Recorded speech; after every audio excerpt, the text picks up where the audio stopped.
நமக்கு வேலைக்கு போறதோ, வேலை பார்க்குறதோ உண்மையான பிரச்சனை இல்ல. சேலரி வந்த பிறகு தான் உண்மையான பிரச்சனையே ஸ்டார்ட் ஆகுது.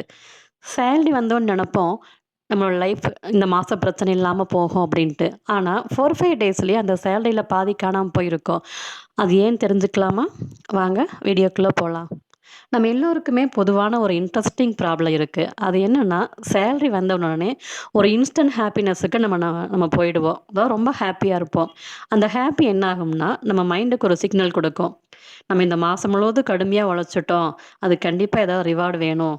எனக்கு ஏதாவது ட்ரீட் குடு அப்படின்னு நம்ம மைண்டு நமக்கு தெரியாமலேயே நம்மள கேட்க ஆரம்பிக்கும்.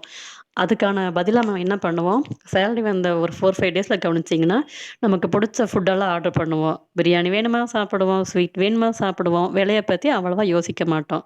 நமக்கு புடிச்ச ட்ரெஸ்ஸஸ் ஆர்டர் பண்ணுவோம். ஆன்லைன்ல கார்ட்ல போட்டு வைக்கிறத இன்னைக்கு நம்ம பே பண்ணி வாங்க ஆரம்பிப்போம். இப்படி நமக்கே தெரியாம சின்ன சின்ன செலவுகளா பண்ணியிருப்போம். ஒரு 1 வீக் கழிச்சு பார்த்தா அந்த அமௌண்ட்டு 5,000 ஏன் சம்டைம்ஸ் 10,000 கூட போயிருக்கும்.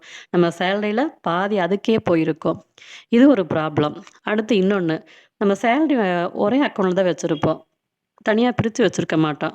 அதனால நம்ம மைண்ட் நெனைக்கும், இந்த பணம் முழுசும் என் அக்கவுண்ட்ல இருக்கு. இது எனக்கு தான். நம்ம ஸ்பெண்ட் பண்ணலாம் அப்படின்னு அது நெனைக்க ஆரம்பிக்கும். ஸோ அதுவும் ஒரு வகையான ப்ராப்ளம். இதுக்கு என்ன பண்ணணும்னா, ரிச் பீப்பிள் கூட பார்த்தீங்கன்னா, அவங்க என்ன பண்ணுவாங்கன்னா, சேலரி வந்தவுடனே ஃபர்ஸ்ட்டு சேவிங்க்கு, அப்புறம் இன்வெஸ்டிங்க்கு, அப்புறம் ஸ்பெண்டிங்ன்னு பிரிச்சு வைப்பாங்க. நம்ம வந்து அந்த அளவுக்கு பண்ண முடியாட்டியும் கூட, சேலரி வந்த உடனே அட்லீஸ்ட் ஒரு 10% ஆவது தனியா எடுத்து வைப்போம். அதுக்கப்புறம் மிச்சம் இருக்க அமௌண்ட்ட நம்ம செலவுக்கு யூஸ் பண்ணுவோம். இங்க சேலரி கம்மியா வாங்குறது பிரச்சனை இல்ல. நம்ம ஸ்பெண்டிங்க கண்ட்ரோலா வைக்காதது தான் பிரச்சனை.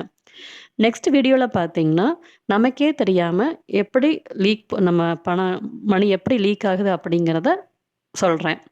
உங்களுக்கு இந்த வீடியோ பிடிச்சிருந்துச்சுன்னா, சப்ஸ்கிரைப் பண்ணிட்டு ஷேர் பண்ணுங்க. Thank you.